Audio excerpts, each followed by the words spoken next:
قاضی فائز عیسیٰ صاحب پر کڑی تنقید کر چکے ہیں اور رؤوف حسن صاحب ان پر بات کر چکے ہیں. وہی بات جو میں آپ سے بار بار ویڈیوز میں کرتا ہوں کہ جسٹس گلزار صاحب کی عدالت سے فیصلہ آیا تھا اور اس فیصلے میں قاضی فائز عیسیٰ صاحب کو روکا گیا تھا کہ وہ عمران خان اور پی ٹی آئی سے متعلق کیسز نہ سنیں. تو یہ باتیں بھی رؤوف حسن صاحب نے کی تھیں. تو انہوں نے پوچھا رؤوف حسن صاحب کون, اور پھر قاضی فائز عیسیٰ صاحب نے بڑا حیران کیا.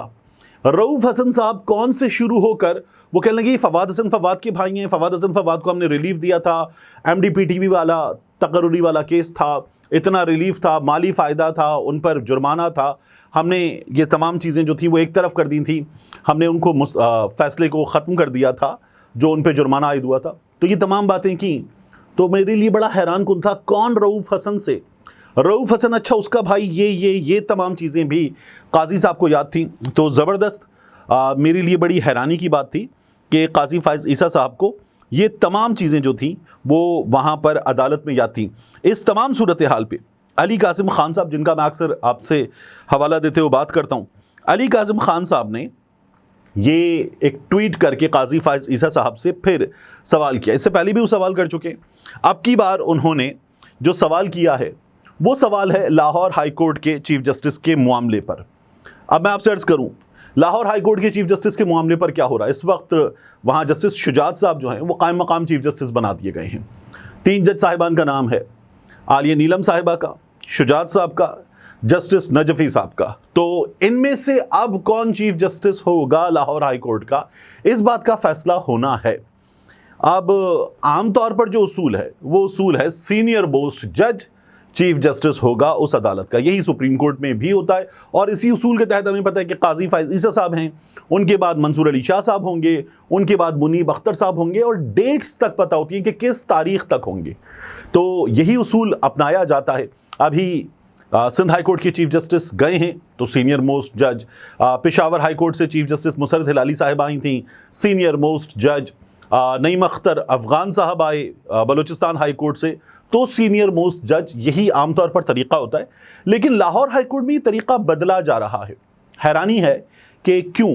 اب میں اس بارے میں کچھ اندر کی خبریں جو رپورٹرز سے معلوم ہوتی ہیں, جو گھر کے بھیدیوں سے معلوم ہوتی ہیں رپورٹرز کے ساتھ ساتھ, وہ آپ کے سامنے رکھوں. تو یہ بتایا جا رہا ہے کہ جو علی باقر نجفی صاحب ہیں ان کے حوالے سے اور شجاعت صاحب کے حوالے سے, علی باقر نجفی صاحب کے حوالے سے گھر کے بھیدی یہ بتاتے کہ جو لاہور ہائی کورٹ کا فیصلہ تھا, عمر نیازی صاحب گئے تھے پاکستان تحریک انصاف والے, کہ آروز لیے جائیں کہاں سے, آروز لیے جائیں عدلیہ سے, ایگزیکٹو سے آروز نہ لیے جائیں. تو اس کے بارے میں ان کا فیصلہ تھا. قاضی فائز عیسیٰ صاحب نے وہ فیصلہ جو تھا وہ مسترد کیا تھا, اور پھر اس کے بعد 8 فروری کے الیکشن ہمارے سامنے ہوئے تھے. تو علی باقر نجفی صاحب جو ہیں ان سے 1-2 اور فیصلوں پر بھی اعلیٰ ترین عدلیہ کے جو جج صاحبان ہیں وہ کچھ نالاں ہیں ان سے. اسی طرح سے شجاعت صاحب کا جو معاملہ ہے, شجاعت صاحب کے معاملے میں ایک جج صاحب ہیں گھر کے بھیدیوں کے مطابق, ان سے اعلیٰ ترین عدلیہ کی 1 سے 2 شخصیات نالاں ہیں کہ وہ شجاعت صاحب ایک سابق جج, ایک بہت بڑا نام, ان کے بہت قریب تصور کیے جاتے ہیں. اس وجہ سے موجودہ اعلیٰ ترین شخصیات میں سے 1-2 لوگ شجاعت صاحب سے ناراض ہیں, ان پر راضی نہیں ہیں.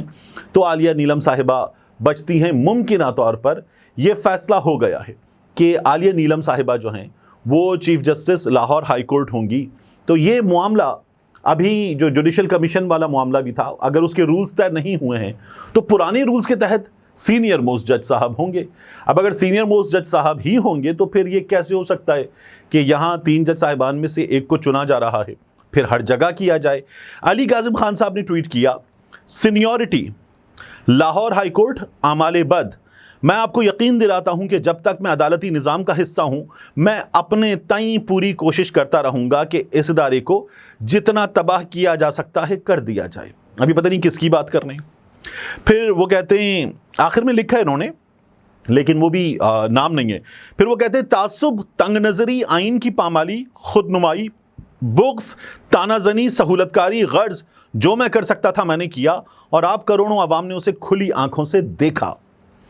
ادارے میں بچی آخری رسم سینیورٹی کو روندتے ہوئے chief justice Lahore high court کی نشست کے لیے 2 جولائی بروز منگل سپہر 3 بجے ججز کے انٹرویو کا اہتمام کیا گیا ہے.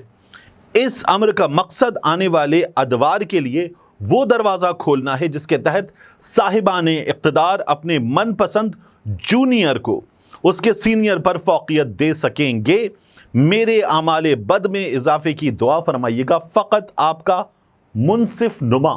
اب یہ قاضی کون سے ہیں جن کے بارے میں علی کاظم خان صاحب بات کر رہے ہیں، یہ نام نہیں لکھا ہوا یہاں پر، لیکن بہرحال علی کاظم خان صاحب نے یہ ٹویٹ کیا ہے، اور میں بڑے بھائیوں کی طرح دوست ہیں، میں ان سے پوچھ لوں گا، اور اگر وہ اجازت دیں گے کہ میں بتا دوں تو میں بتا دوں گا، لیکن انہوں نے جو نیچے 2 جولائی کو تقریب ہونی ہے اس کے حوالے سے بات کی ہے علی کاظم خان صاحب نے، تو یہ چیز تھی ہمارے سامنے۔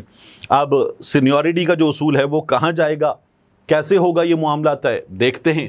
ایک خبر میں نے آپ کو اور دی تھی کہ ریٹائرڈ جج سپریم کورٹ میں واپس آ رہا ہے، یہ کچھ دن پہلے میں نے آپ کو خبر دی تھی، میرے تھمبنیل پہ بھی یہ بات لکھی ہوئی تھی کہ کون سا ریٹائرڈ جج سپریم کورٹ واپس آ رہا ہے، تو تب میں نے آپ کو بتایا تھا کہ یہ کہا جا رہا ہے کہ سردار طارق مسعود صاحب جو ہیں وہ سپریم کورٹ واپس آ سکتے ہیں۔ اب یہ کیسے ہوتا ہے، یہ میں نے آپ سے تب بھی تذکرہ کیا تھا، اب بھی میں آپ کو بتا دیتا ہوں۔ میں نے ایک دوست ہیں، ان سے کہا کہ میرے بہاف پہ آپ جج صاحب سے پوچھ لیجئے کہ کیا کچھ ایسا ہونے جا رہا ہے، تو میرے ان دوست نے جج صاحب سے پوچھ لیا، اور جب انہوں نے جج صاحب سے پوچھا تو جج صاحب نے کہا کہ ہاں یہ چاہ رہے ہیں، دیکھتے ہیں، یہ ایسا کچھ کہہ رہے ہیں، اگر یہ بلائیں گے تو یہ ہو بھی سکتا ہے۔ تو سردار طارق مسعود صاحب کی بطور ایڈ ہاک جج واپسی ہو سکتی ہے سپریم کورٹ آف پاکستان میں، تو وہاں پر ہمیں ایک چیز اور نظر آئے گی کہ کیا ہو رہا ہے۔ اس کا ایک ہمیں اشارہ بھی ملا، ابھی جو 3 جج صاحبان کی سپریم کورٹ میں حلف برداری کی تقریب تھی، اس حلف برداری کی تقریب میں ایک ریٹائرڈ جج سردار طارق صاحب موجود تھے۔ اب عام طور پر نہیں موجود ہوتے ریٹائرڈ جج صاحبان، اتنی صبح اٹھ کر اس طرح کی تقریب میں عام طور پر نہیں موجود ہوتے، اور شاید اس روز بھی، اگر میں غلط نہیں ہوں تو شاید سردار طارق مسعود صاحب ہی واحد جج تھے ریٹائرڈ جو اس تقریب میں موجود تھے۔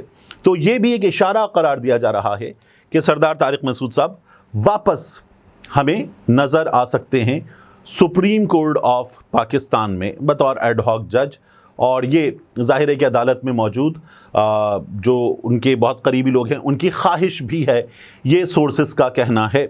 آخر میں، سب سے آخر میں آپ سے عرض کروں ایک معاملہ جو آج ہم نے دیکھا ویڈیو میں، عظمیٰ کاردار صاحب مریم نواز شریف صاحبہ کی کرسی کے بالکل پیچھے پنجاب اسمبلی میں بیٹھی ہوئی تھیں، اور ظاہر ہے کہ جب مریم نواز شریف صاحبہ تقریر کر رہی تھیں تو مرکز نگاہ مریم نواز شریف صاحبہ کے ساتھ ساتھ عظمیٰ کاردار صاحبہ بھی تھیں، اور درمیان میں وہ ٹک ٹاک وغیرہ کی بات ہو رہی تھی تو عظمیٰ کاردار صاحب نے بہت زوردار انداز میں وہاں پر نعرے بھی لگائے اور خوشی کا اظہار بھی کیا۔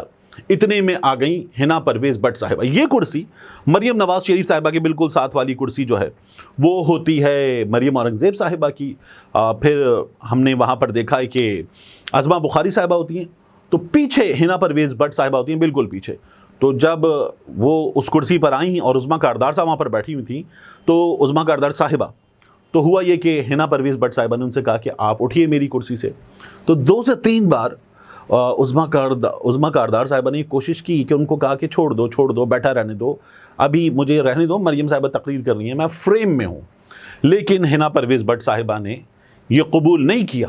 جب یہ قبول نہیں کیا تو پھر اس کے بعد کیا ہوا، ہم نے دیکھا کہ تنگ آ کر بالآخر عظمیٰ کاردار صاحبہ اٹھیں وہ کرسی چھوڑ کر، اور پھر سائٹ پر کھڑی رہیں تاکہ وہ فریم میں شاید آ جائیں، لیکن پھر وہ فریم میں نہیں آ رہی تھیں، آدھی وہ فریم میں تھیں، آدھی فریم سے باہر تھیں، جس میں مریم نواز شریف صاحبہ تقریر کر رہی تھیں۔